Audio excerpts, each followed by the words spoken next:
এত এত সুন্দর সুন্দর পায়দানগুলি নিয়ে চলে যাবে আজকে আমার শাশুড়ি আমার ননদের বাড়ি। তো হ্যালো এভরিওয়ান, গুড মর্নিং। কেমন আছো সবাই? আশা করছি যে ভালো আছো, তোমাদের আশীর্বাদে না আমিও অনেকটাই ভালো আছি।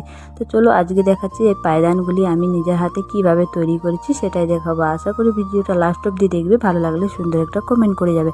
তো এখানে দেখো 4-5টা শাড়ি এখানে নিয়ে নিয়েছি। শাড়ি তো অনেকগুলো দিয়েছিল কিন্তু বানাতে পেরেছি আমি 5টা।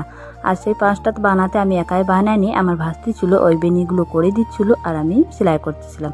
তো দেখো এখানে শাড়িগুলো এখানে কেটে নিচ্ছিলাম 4-5 আঙুল চওড়ার মতো কেটে, তারপরে এটাকে সেলাই করব। আগে প্রথমে বেনি করবে তারপরে আমি সেলাই করব। তো আমার ভাস্তিটা ছিল যে বলছে কাকিমা দাও, আমি তোমার হেল্প করে দিচ্ছি। তো আমি বললাম ঠিকই আছে। তো দেখো আমি কাঁচি দিয়ে একটু করে কেটে দিচ্ছি, ওই চিড়ে দিচ্ছে। তারপরে 3টা কাপড় এখানে জয়েন করে আমি সেলাই করে দিচ্ছি, তাকে এটাতে বেনিটা করব। আর এটা বেনি করে সেলাই করে দিবি, খুবই সহজ। তোমরা যদি চাইবে তো তোমরা অবশ্যই বানাতে পারবে। এটা আমি আগে থেকে জানি কিন্তু বানাইতাম খুব কম। তো উনি কাপড় দিয়েছে, বলছে মামি আমাকে বানিয়ে দাও, মানে আমার ননদের মেয়ে।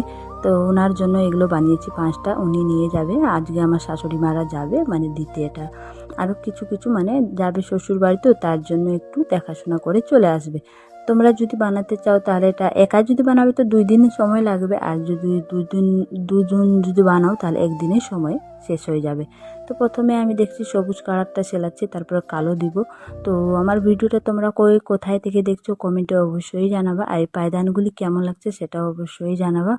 তো আজকের এই ছোট্ট মিনি ব্লগটা আমি তোমাদেরকে এখান থেকে দিচ্ছি বন্ধুরা। আবার দেখা হবে একটা নেক্সট ভিডিওতে। এখনকার জন্য টাটা, ভালো থেকো, সুস্থ থেকো।